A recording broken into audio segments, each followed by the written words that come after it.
You ever notice how sometimes we get so caught up in doing for everybody else that we forget how to just be? We move through life on autopilot, checking on everyone, showing up for everything, pouring into everybody. But if someone stopped us in the middle of it all and asked, "How are you doing?" we wouldn't even know how to answer.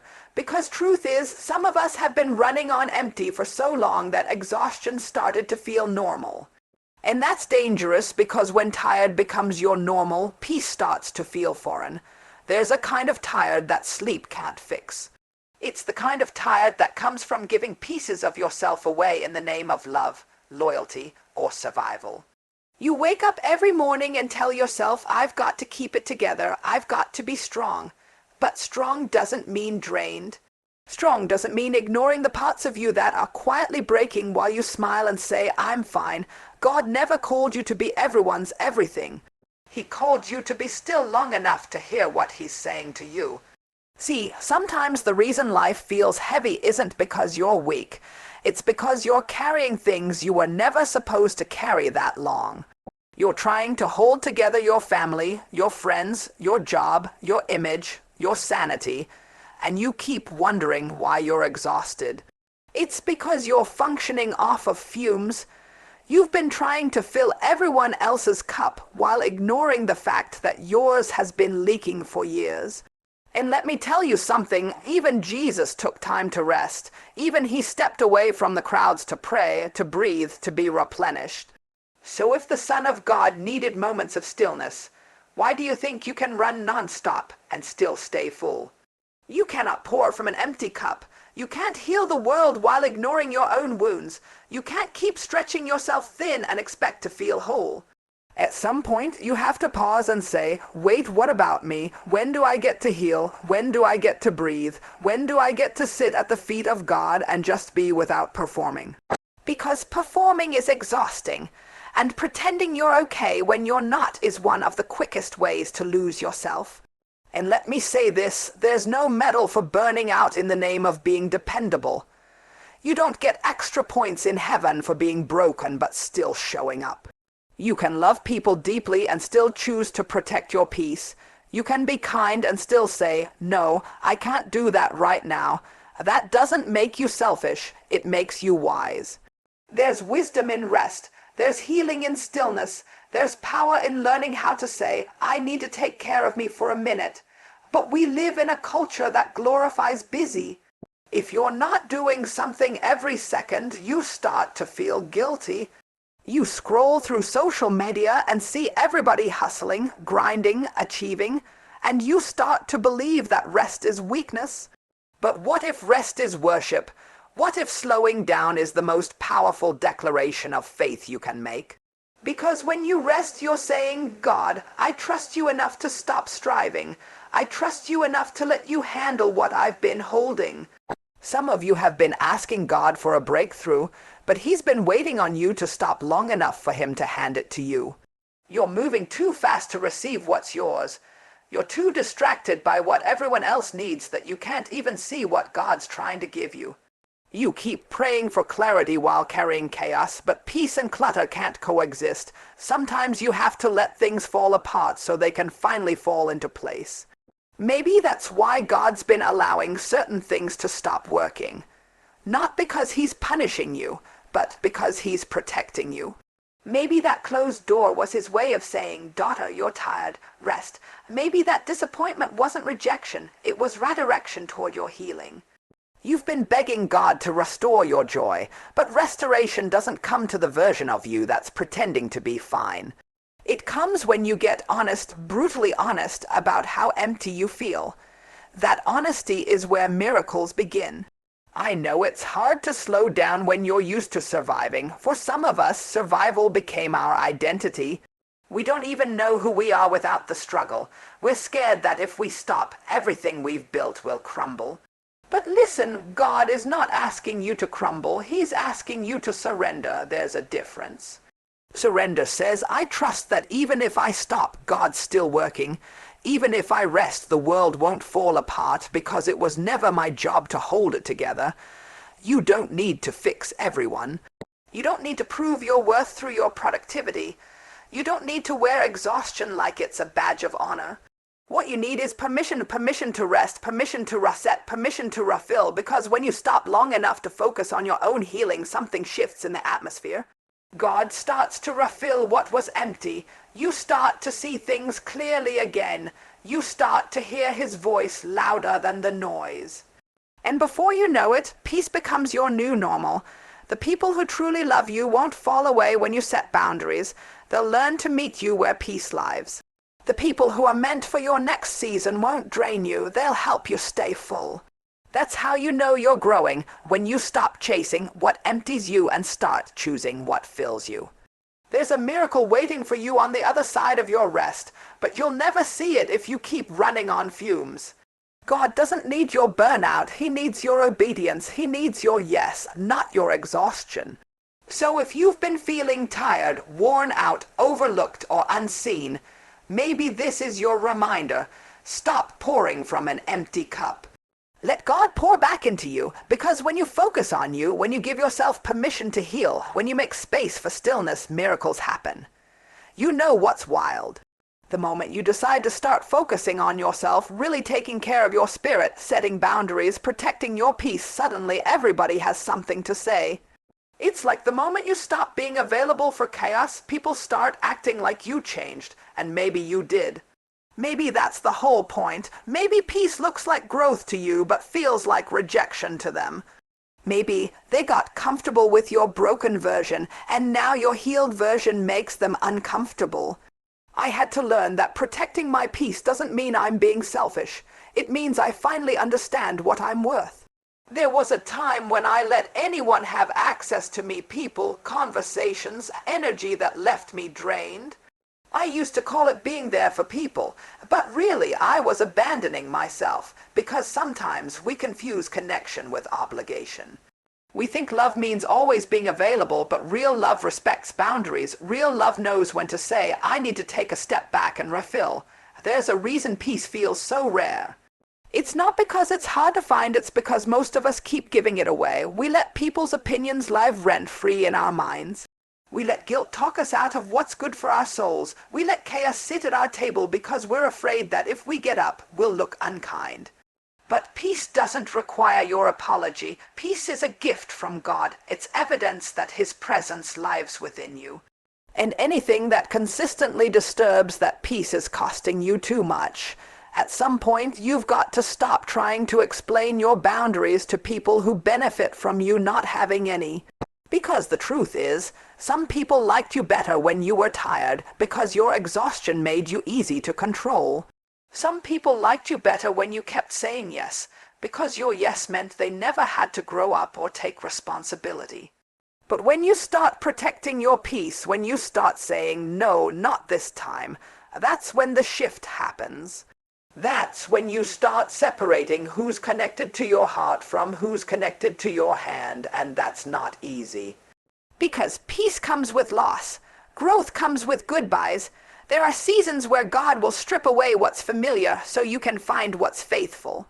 There are people you'll love deeply but can't walk with anymore, not because they're bad, but because they're not going where you're going. And it hurts because your heart still remembers what it felt like when things were good. But peace will always cost something. It might cost your comfort, your circle, your old identity, but it's worth it. I had to learn that silence doesn't always mean absence.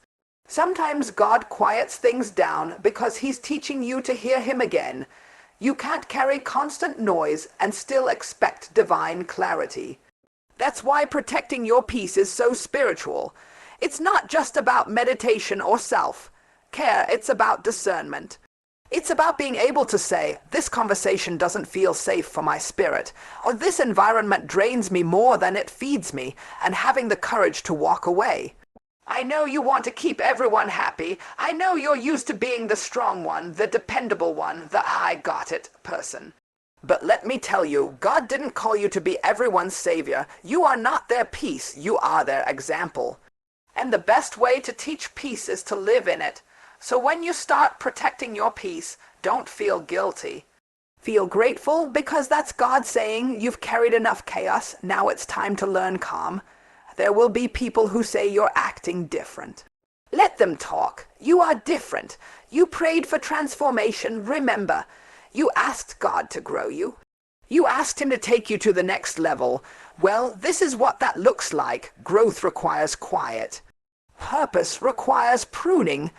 You can't bring every voice into your next season because some of those voices are tied to your old pain. You can't keep exposing your peace to people who haven't learned how to protect their own. And sometimes protecting your peace means letting people misunderstand you. It means letting them think what they want while you keep your focus on what God's doing, because peace isn't proven by who approves of you. It's anchored in who sustains you. You don't have to defend every decision. You don't owe everyone an explanation. Some things are between you and God, and that's enough. Let me tell you something else. When you start living in peace, miracles start to multiply, because peace clears the clutter. It makes space for blessings to breathe. It's hard for God to move in chaos, but when you guard your peace, you give him room to work. You start to see doors open that used to stay shut. You start to feel joy where there used to be anxiety. That's not luck, that's the fruit of choosing peace over pressure. Protecting your peace also means protecting your mind. You can't let every thought that walks in take a seat. You have to be intentional about what you feed your spirit. What you watch, what you listen to, who you surround yourself with, all of it matters because your peace lives where your focus lives. And when you start focusing on peace, the enemy will try to distract you. He'll send noise, negativity, old habits, anything to pull you out of alignment. But you've got to stand firm and say, not this time. I worked too hard to get this peace. I cried too long to let this go. I don't know who needs to hear this, but you don't have to keep explaining your boundaries to people who don't value your presence. Protecting your peace is not punishment, it's preservation. You're not cutting people off, you're creating space for what's healthy. You're not walking away from love, you're walking toward peace, and sometimes that's the most loving thing you can do for them and for you. This next season of your life will demand peace. It will require discernment. It will test your willingness to stay grounded even when the world around you is chaotic. But that's where your miracle lives, in the stillness, in the silence, in the sacred space where you stop letting noise decide your next move. Because peace isn't just the absence of conflict, it's the presence of clarity. It's knowing that no matter what storms rise around you, there's a calm within you that cannot be shaken. So if you're in that place right now where you feel the pull to protect your peace, don't resist it. That's not weakness, that's wisdom, that's God calling you higher. You've carried confusion long enough. It's time to choose clarity. You've entertained chaos long enough. It's time to choose calm. You've tried to fix everything for everyone else. It's time to focus on your peace. Because when you do, when you finally decide that your peace is not negotiable, miracles happen. Healing. That word sounds beautiful, but when you're living through it, it doesn't always feel that way. Healing doesn't look like soft music and candles and journaling all day. Sometimes it looks like crying in your car before walking into work. Sometimes it looks like smiling on the outside while something inside you is still bleeding. Sometimes it looks like choosing to forgive people who never said sorry. Healing is not pretty, it's not polished. It's holy work, and holy work is messy. We like to talk about miracles, but we don't always talk about what comes before them. Before the miracle, there's usually a breaking. There's a point where you look at your life and say, God, I can't do this anymore. There's a moment when everything you've been hiding gets exposed, the pain, the fear, the disappointment, and God says, now we can begin. Because God can't heal what you keep pretending isn't hurt. We've learned how to pray for healing, but not always how to sit still in the process of it. Healing isn't instant. It doesn't happen the moment you say, I'm over it. Healing happens in layers. It's that quiet moment when you realize something that used to make you cry doesn't control you anymore. It's when you stop rehearsing the pain and start remembering the purpose. Healing is God taking your heartbreak and using it as a seed for something greater. But here's the truth, healing hurts before it helps, because it forces you to confront what you've been avoiding. It takes courage to face your wounds, especially when you've built your identity around surviving them. You've spent so long pretending to be okay that the idea of actually being whole feels foreign, but you can't keep living in survival mode and expect to experience peace. Survival will keep you alive, but healing will teach you how to live. I know it's hard. I know what it's like to pray for healing and then feel worse before you feel better. But that's how it works. The wound has to be exposed before it can be treated. The bandage can't stay on forever. God will sometimes let life press on your pain not to hurt you, but to bring what's hidden to the surface. Because what's buried alive will always resurface in your relationships, your habits, your thoughts, until it's finally healed. And I know some of you have been trying to heal in silence. You've been carrying pain you don't talk about. Smiling when you want to scream, saying I'm fine when you're breaking inside. You've learned how to be strong for everyone else, but when was the last time you were soft with yourself?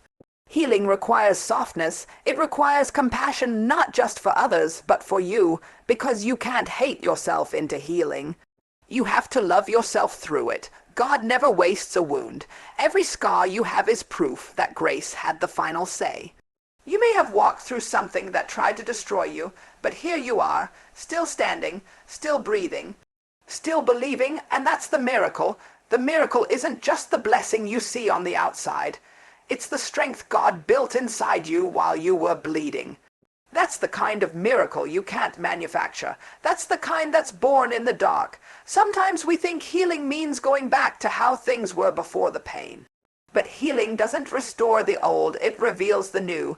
God doesn't want to return you to your past. He wants to resurrect you into your purpose. The version of you that's emerging after the pain is stronger, wiser, softer, more discerning. You may not see it yet, but the breaking was building something in you. Every tear was watering the seed of your becoming. There are some seasons where God will separate you so He can heal you. He'll pull you away from distractions, from people, from noise, not to isolate you, but to operate on you. You'll feel lonely, but you're not alone.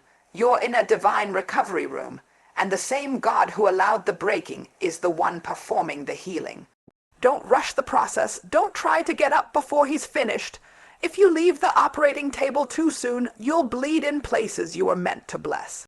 Healing also means letting go of the idea of closure. Some people will never apologize. Some situations will never make sense.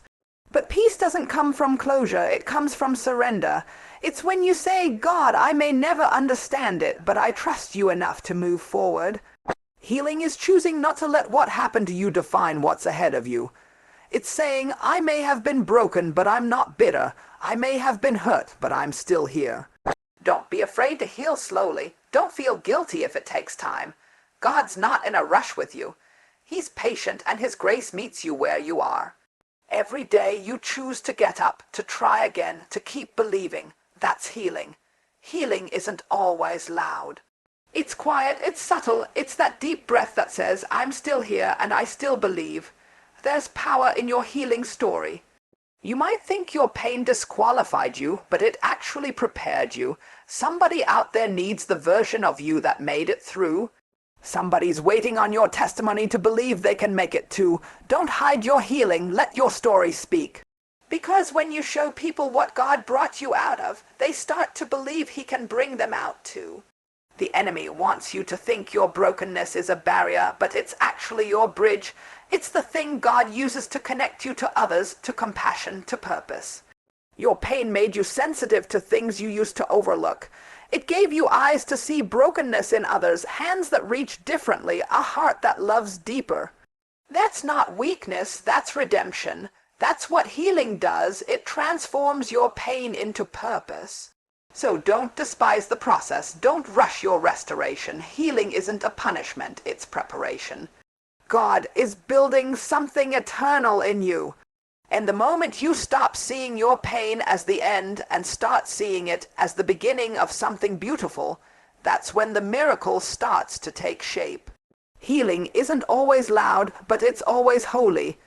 Every tear, every prayer, every moment you chose peace instead of bitterness was part of the transformation. You're not who you used to be, and that's the evidence that healing is happening. So keep going, keep believing. Keep trusting that even when you don't see it, God is still working. Because when you give yourself permission to heal truly, deeply, unapologetically heal, miracles happen. There comes a moment in your journey when you realize that no matter how hard you hustle, no matter how much you push, strive, or stretch, things still won't move until you align with what God has spoken over your life. Alignment is not about doing more. It's about becoming more of who you were created to be. It's about coming into agreement with heaven's blueprint for your life. Because there's a difference between movement and progress. You can be moving constantly, doing all the things, chasing every opportunity, but if it's not in alignment with your purpose, it'll leave you exhausted instead of elevated. I used to think if I just worked harder, prayed longer, stayed busier, then somehow I'd get to the place God promised me. But what I learned is that acceleration doesn't come from effort. It comes from alignment. When you finally stop running in circles and start walking in the direction of your calling, you begin to see doors open without you forcing them. You begin to see favor flow where you used to fight, because God's not impressed by how busy you are. He's moved by how obedient you are. Some of us are fighting battles that were never ours to fight. We keep trying to prove our worth, to make people see us, to open doors for ourselves. But the moment you align with God's will, you don't have to beg for what's already written with your name on it. When you're aligned, you don't have to chase. Blessings start to find you. Opportunities begin to flow toward you because heaven recognizes what's familiar, and what's familiar to heaven is obedience. But alignment requires surrender. It means you stop trying to control how everything unfolds and start trusting that God knows the route better than you do. And that's not easy, especially when you've spent years surviving, hustling, and making things happen with your own hands. Letting go of control feels risky, but it's not really letting go. It's trading your plan for His promise. It's saying, God, I don't understand it, but I trust that what you're doing in me is bigger than what I'm trying to build for myself. When you start aligning your life with what God wants, you'll notice something. The wrong things begin to fall away. The wrong people, the wrong environments, the wrong habits, and at first it'll feel like loss. You'll wonder why everything is shifting, why doors are closing, why people are walking away. But alignment requires pruning. God can't align you with purpose while you're still attached to what's out of order.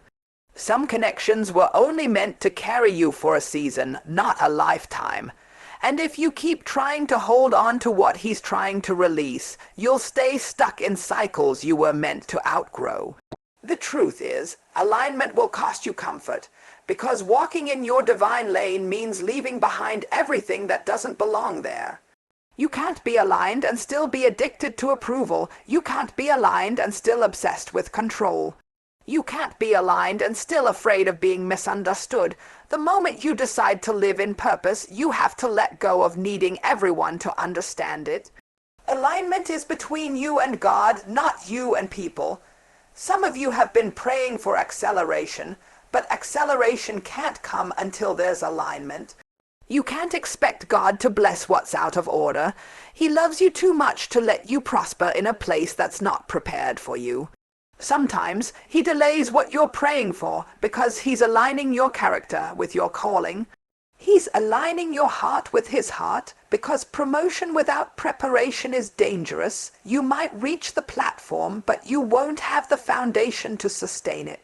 When you start aligning with God's plan, you'll feel peace even when things don't make sense.